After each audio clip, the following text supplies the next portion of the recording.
I thought the funeral was the end. I was wrong.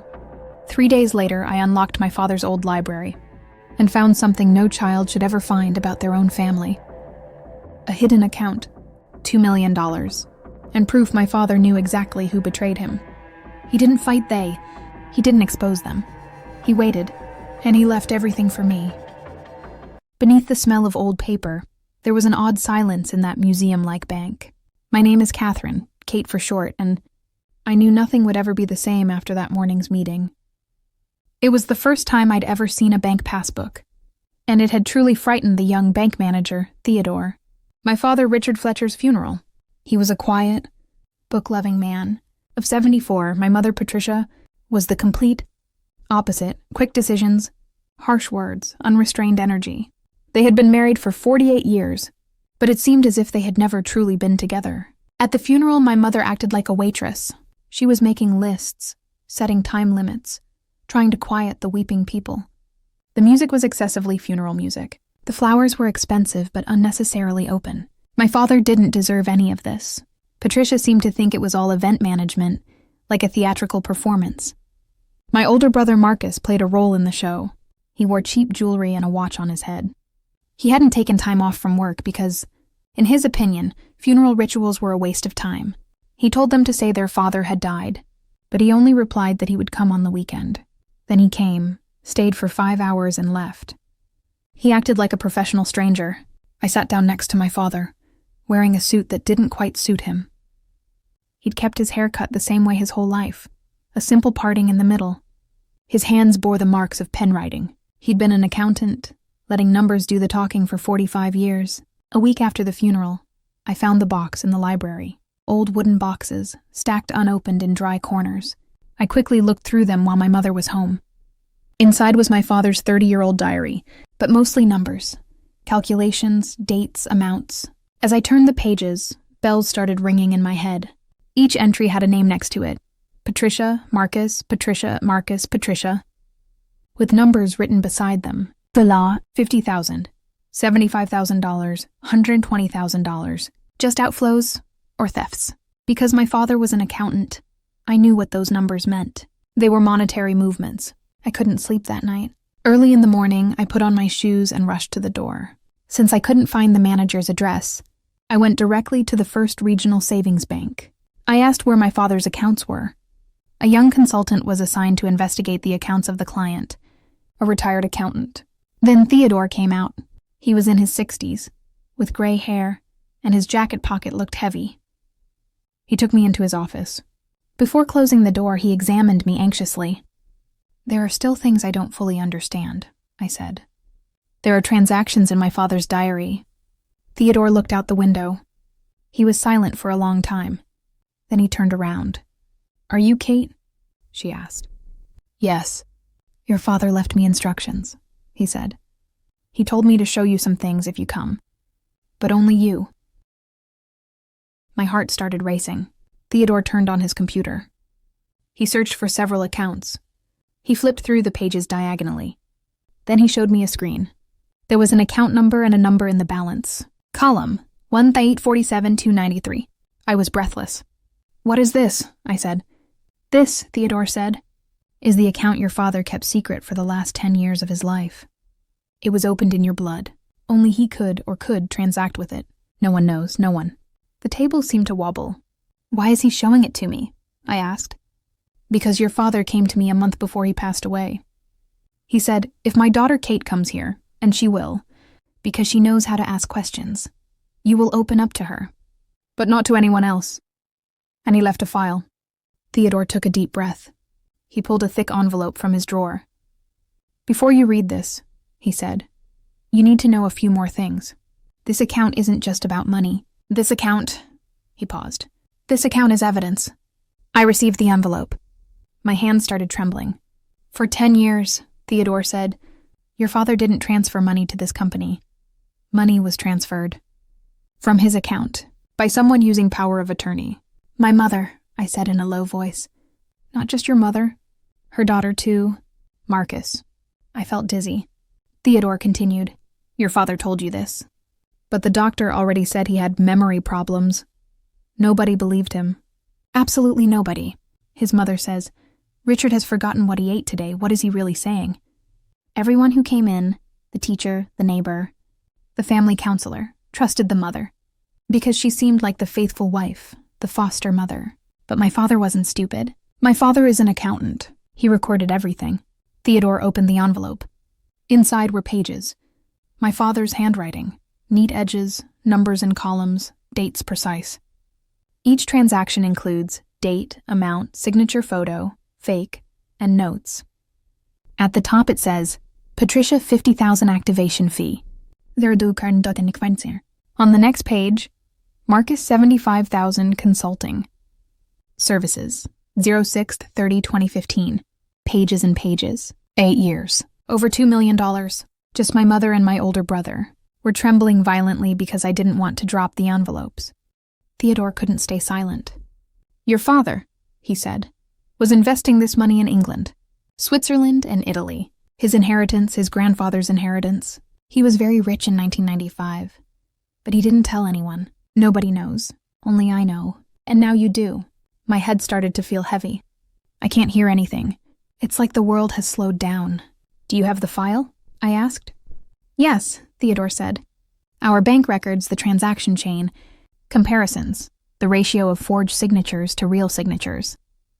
Your father prepared everything. He waited, and he wanted you to find it. Why me? Because, Theodore said softly, you ask almost as many questions as you want. You keep asking questions until you find his diary, so that you'll keep the herb on hand. I left the bank around 5 o'clock. I sat in the car. I didn't move at all. I just sat there. My mother, Marcus, 8 years, $2 million. Forged signatures. My father's withdrawal. Doctor visits. Memory problems. All of this happened simultaneously. My father knew. My father recorded it. My father left me instructions. I started searching on the phone about memory problems, how people are manipulated, how elderly people are isolated, and I read more articles, more descriptions. It fit my father's experience. I sat at home that evening. I felt like someone who had found themselves in a previous world, but my eyes had been opened to see that this world was a dry, deceptive place. When I got home the next day with the survey, my mother answered the phone. My daughter, where are you? I've cooked dinner. Tell him now. On the way, I said. But I wasn't moving. I wasn't moving for long hours. My father is dead, but his voice could be faintly heard in the wind, among the papers, in the conversation of the numbers. Kate, she said, echoing Theodore's words. You ask the questions. You find the recording. You finish what I started. On the way home, it had started to snow. Not cold, just white, a white that covered everything. I thought about how slowly and gently it was falling. It can wait longer than any lie. And I was finally beginning to understand. This weekend, my mother asked me to help with Sunday dinner. Marcus was coming too. Family, all together. Smiles behind a pair of deceit and conspiracy. I sat down and quietly took out the food. My mother talked. Marcus pointed to the accessories. They laughed together. With my father's money, with my father's anger, and I just sat there. I listened. I recorded, because Theodore was right. If he wanted to justify my father's choice, I needed to use my accounting skills. My father died, but the war lived on, and I was going to keep his memory alive. The initial signs were disregarded, because they were commonplace. No one considered them to be the beginning of a process. As time progressed, these signs increased. They were now too distinct to be dismissed as mere coincidences. This shifted attention in another direction. New questions arose. The answers to these questions were not easy. Each answer created new uncertainty, and the process was taken to an unexpected point.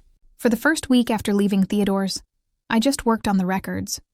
My father's file, the banker's file, my own research. I wrote down every transaction in my notebook, marking every date. I realized I inherited the discipline of an accountant from my father. Numbers don't lie. People do. My mother was still talking about Sunday dinners. Marcus was still saying he'd bought a new plot of land in Connecticut. 5 bedrooms. They were laughing about my father's money. My first task was to find a lawyer, someone with experience in financial crimes.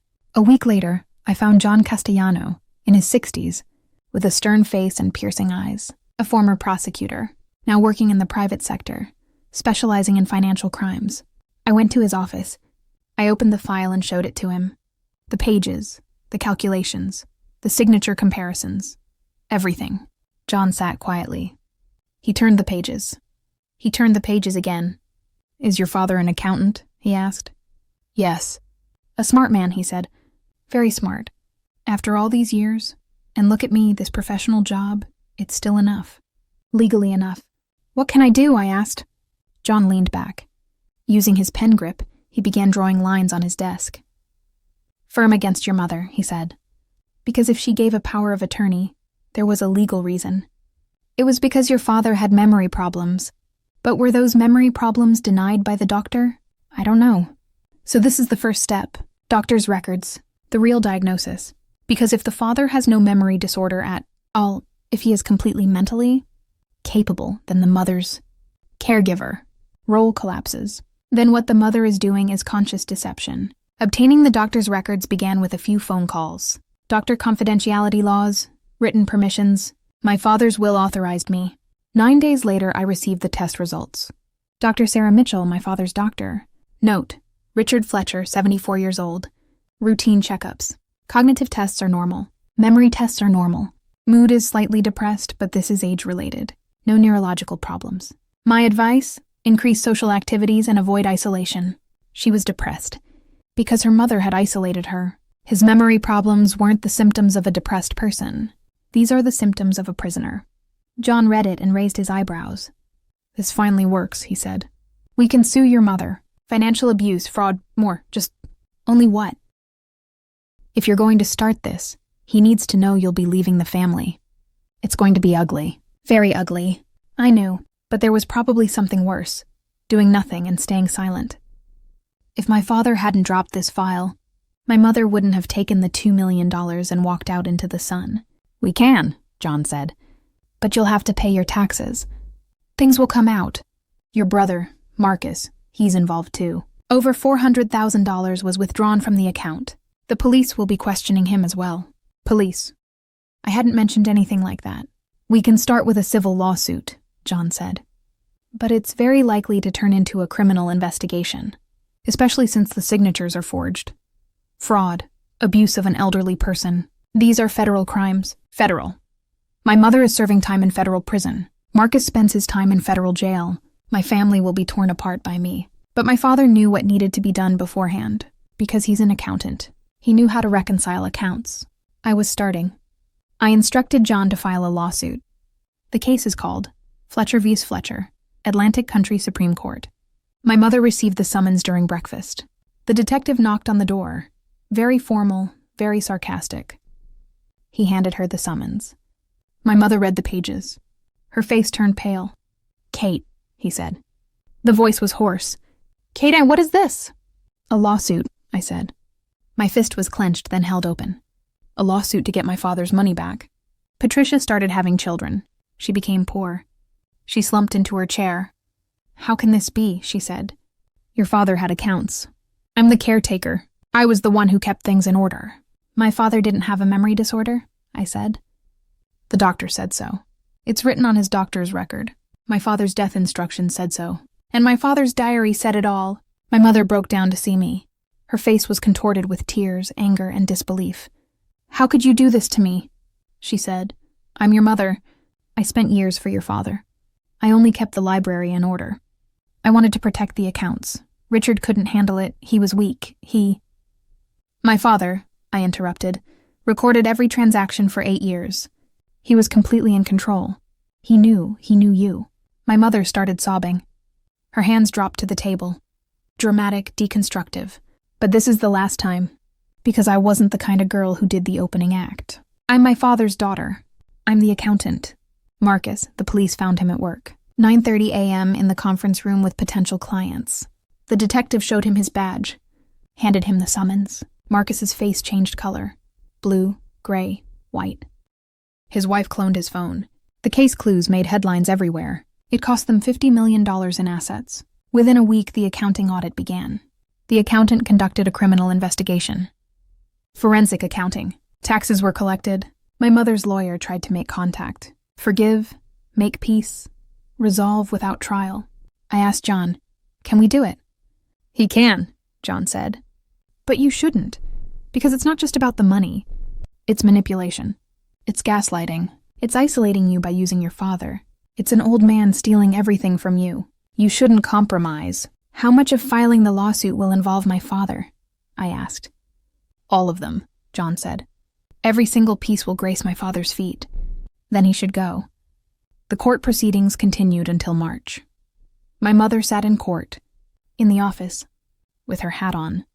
Her anger transformed into a theatrical performance. She cried. She said I had misunderstood her. She said I didn't know the reason for the marriage.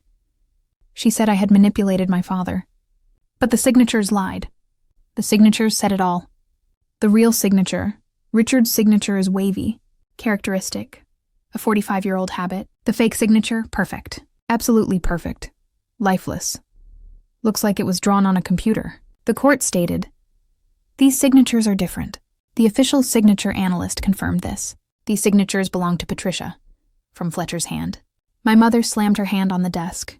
She started crying in her office. "This is unfair," she screamed. "I spent that money from the family. I spent that money." The judge told him to be quiet. Marcus turned out to be a coward. He talked about his prosecutor. He said he was manipulated. He said his mother influenced him. But the consulting firm's records say different. He opened those accounts himself. He set the entry parameters himself. "He doesn't understand me," he said. "I was just trying to help." Judge: "Yes, you chose to help for profit. 400,000 in profit. Judicial outcome. My mother's towing 1.8 million in outstanding. Repayments, interest, penalties. All accounts frozen. He's going to sell his house. Marcus, $450,000. All bank accounts closed. Legal costs. Lessons in the justice system. After the first trial, I sat at the bus stop. The sun was setting. The sky had layers of orange, impatiently. The phone rang. "Theodore, did you hear that?" he said. "Yes." "Your father would have been here to see this," she said. "He would have been very proud." I went home that night.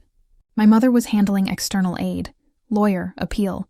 The legal system is unfair. I don't want to talk about that voice, because my father was absolutely right. Everything was thought to be under control.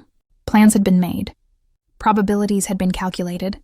But some variables had been overlooked. These variables revealed themselves over time. Small disruptions began to grow. The balance gradually deteriorated. The decisions made proved insufficient. The situation had to be reevaluated.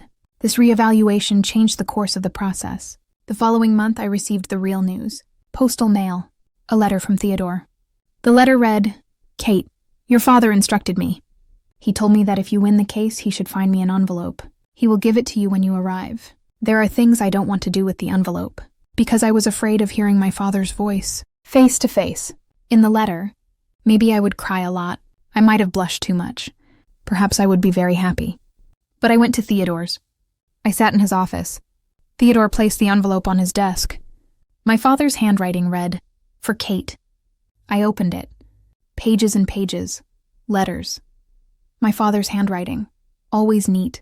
Tidy, like an accountant's, as far as I know. It is written at the beginning, "Dear Kate, if you're reading this, you won the case. I knew you'd win. Because you are my father's daughter. Because you ask the questions. Because you never accept anything. For 9 years, I knew what the mother was doing. I recorded it. She was patient. She waited. For justice, sometimes patience is necessary. My mother just wanted to be in control. She wanted freedom. My mother didn't know what was going on. And I saw that her husband was gone. He was weak, old, a void in his mind. But I didn't have that void. I just felt alone. But Marcus chose to love money. She loved you, and you loved me back. That should be enough. Your father, I know you won your case, but I also know you think this is easy. It's not. This is what you said about your family. Your mother is a thief.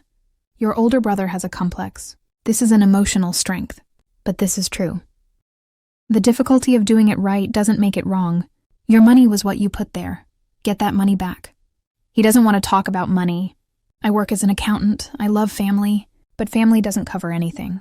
Family lies together doesn't lie. I want to see you build a new life for yourself. Love books. Love art, travel. But most importantly, it's not you who should be silent. It's not you who should be silent.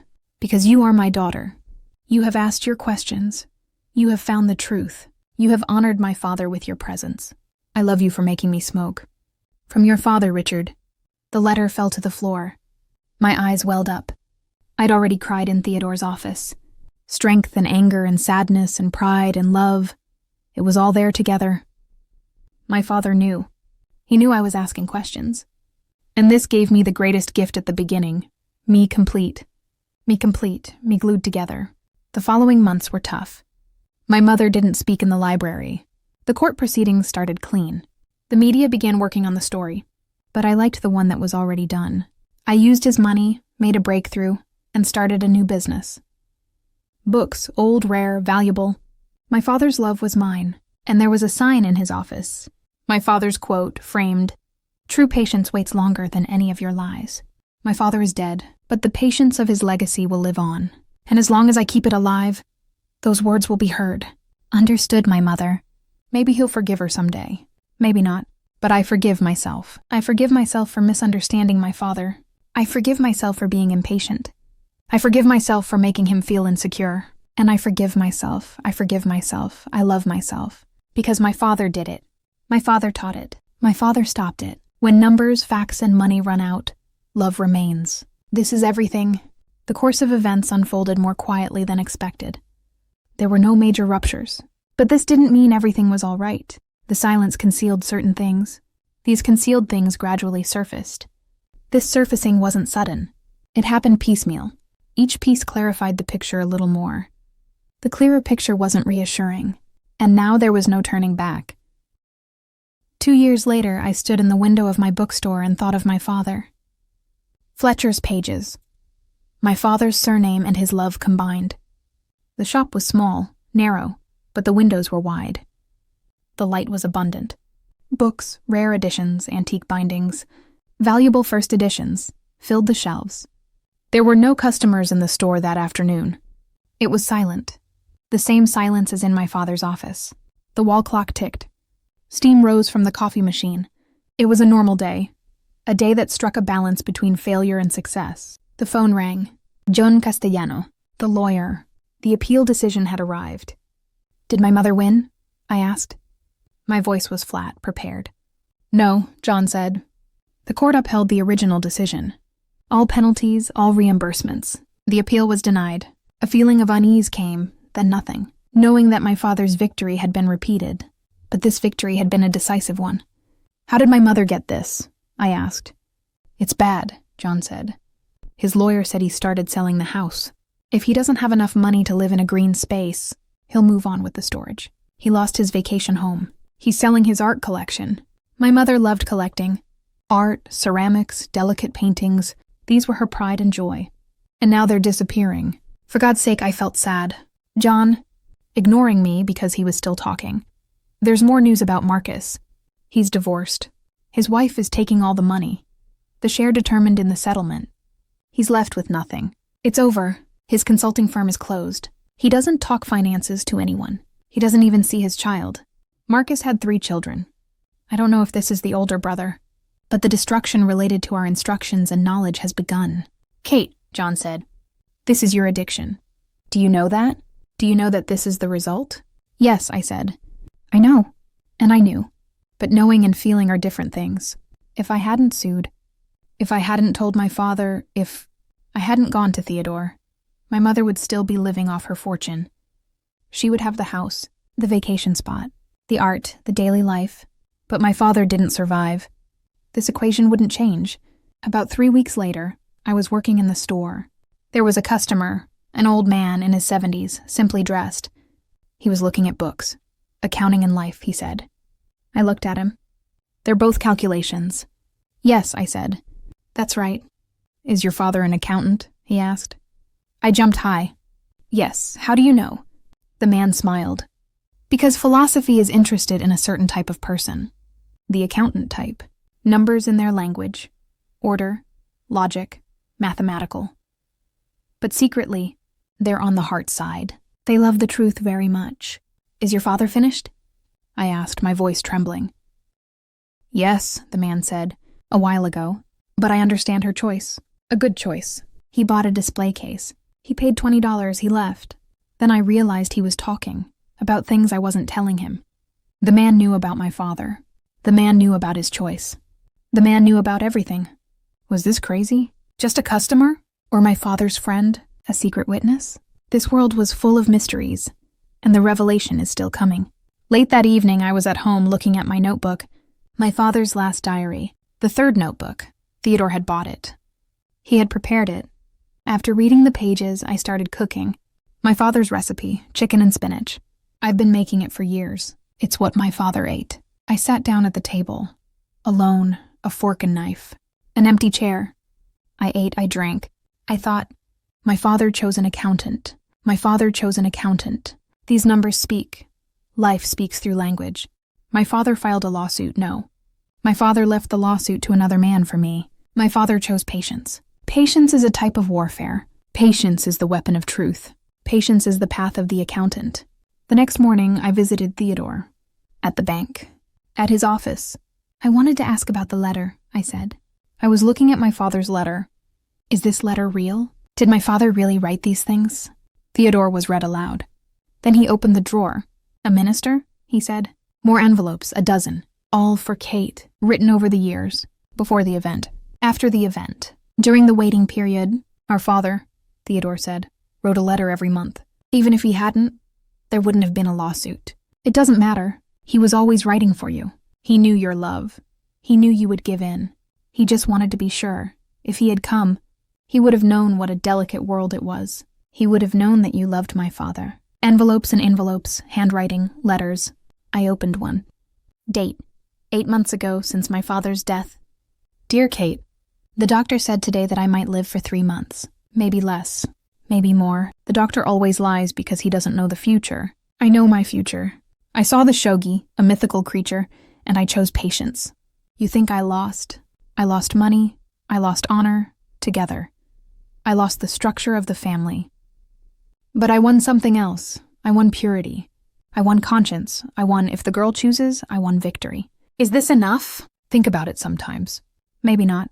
Maybe yes. But if you only knew when I was with you, you love my father. And this is a long road. Love, Richard. Another letter.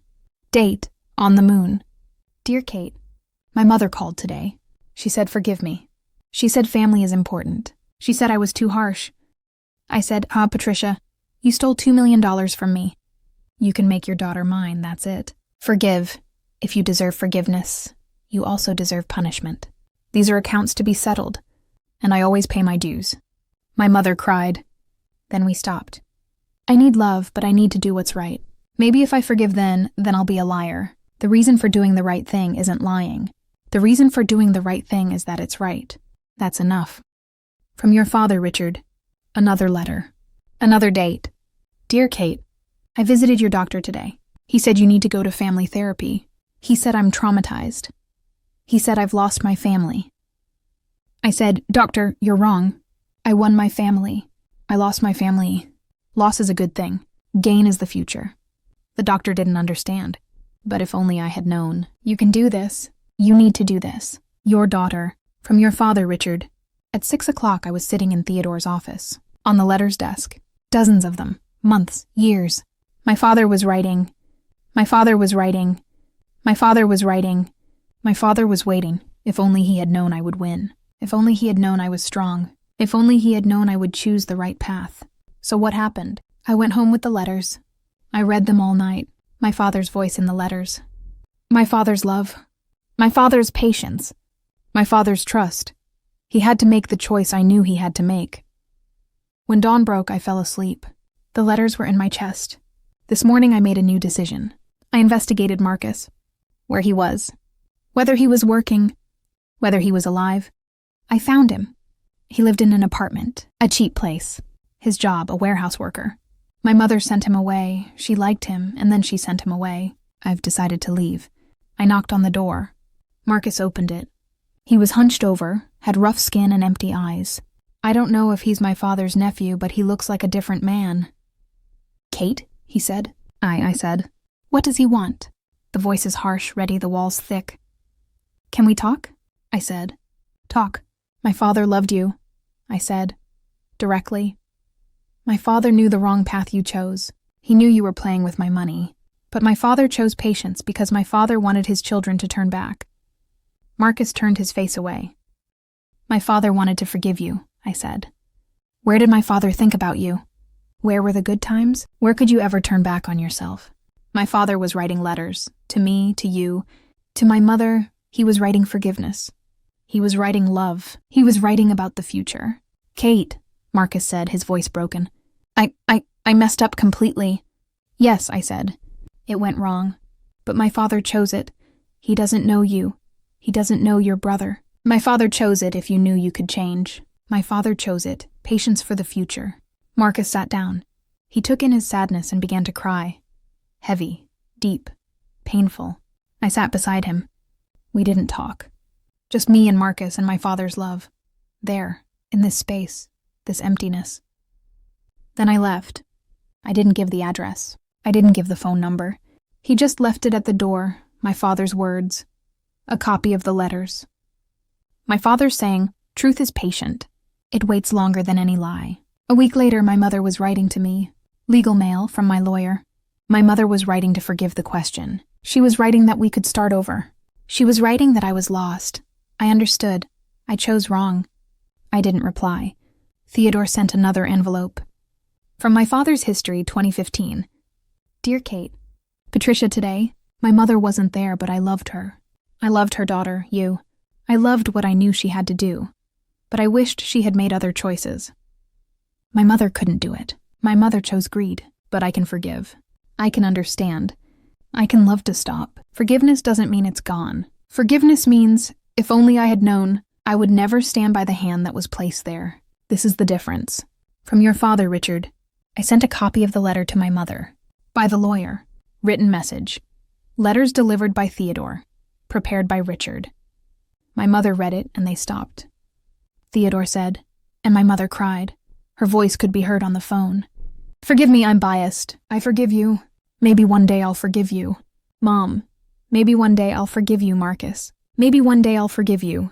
But my father's letters, my father's patience, my father's voice, it was in their depths. 6 months later, one afternoon when the store was closed, Theodore called me. My mother sent them, said Theodore. She said, I read every single one of Richard's letters. I was upset. I chose forgiveness. I started talking to a therapist, a psychologist. I started seeking change. How? I asked. Slowly, Theodore said. Very slowly. But I'm doing it. Marcus, I said. Marcus transformed. He took over the warehouse job. He did something that changed his life.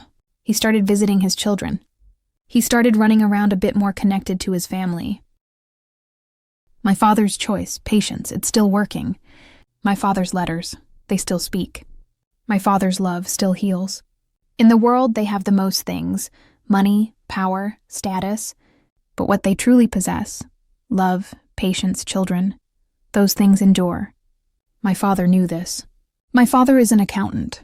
My father speaks in numbers. My father chose patience. My father chose love. My father chose when the letters would arrive. The last letter, Theodore gave them all to me. All the letters. Date, 1 week before my father's death. Dear Kate, the doctor said I'm in my final weeks. He said I'll flare up and then fall. He said I'll go fast. But if you only knew, I'm not going fast. If you only knew, I'll stay. In the letters, in the words, in your love for me. Your accountant, your questioner, your ability to do what's right, your patience to do what's right. I was left in the pasture. I was left with instructions. I was left with letters. If I've been abandoned, then you have been. This is enough. This is everything. This is eternal. From love, your father, Richard. I read this letter and felt it heavy. Heavy. Burdened. The accountant brother and the young girl. My father gave me what survived. Letters. What survived? Patience. What survived? Love. What died? Greedy. What died? Lie. What died? Control. After the accountant's trial, the best thing remains. The truth remains. In my shop, I looked at the wall clock. Tick-tock. Tick-tock. Time was passing, but my father's voice was still there. My father's numbers were still speaking. In the clash between the thief and the state, the thief lost. Between love and theft, love triumphed. This teaching is my father's. This is the payment. This is the final account. At this point, it wasn't difficult. to realize that there was no single explanation for what had happened. Each event carried different meanings within itself. Some moments were obvious. Others could only be understood upon close observation. Therefore, it was impossible to separate everything with clear lines. Instead of hastily judging what happened, it was necessary to pause. When one paused and observed, details that were not immediately apparent began to emerge. These details influenced the course of events more than I had anticipated. Seemingly small choices had led to unexpected consequences. Moments of silence had become more decisive than words. Not everything was resolved through discussion. Some things were left as they were. This abandonment wasn't an escape, but an acceptance. As time passed, the impact of the events became clearer. Initial reactions subsided, giving way to a calmer assessment. It was necessary to consider not only what happened, but also why it happened. This thought process was not easy, but it was necessary. Not every story concludes with a definitive ending.